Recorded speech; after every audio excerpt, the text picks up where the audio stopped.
देखें वाव पर भी जज़म है, जीम पर भी जज़म है, ठीक है। यहाँ पर दोनों पर भी जज़म है, तो दोनों को भी मिलाकर पढ़ेंगे, वाव को भी मिलाकर पढ़ेंगे, जीम को भी साथ में मिलाकर पढ़ेंगे, ठीक है। वाव पर भी जज़म है, जीम पर भी जज़म है, दोनों पर भी जज़म है, दोनों को भी मिलाना है आपको।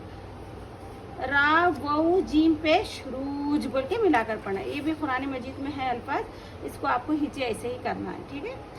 बुरूज मीम पेश मुँह, हा या तो, हा या तो आपको भी मिलाकर पढ़ना है, क्योंकि दोनों पर जज़म है, इसको दोनों को मिलाकर पढ़ना है, इसका कोई फ़ायदा नहीं है। बस इतना ही याद रखें कि दोनों जज़म आए तो दोनों को भी मिलाकर पढ़ना।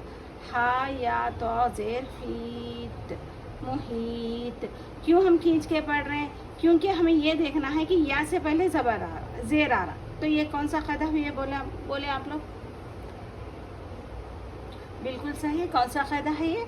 हुर्फ़े मद्दा। यहाँ पर देखें वाव से पहले पेश आ रहा, ता पर पेश आ रहा, तो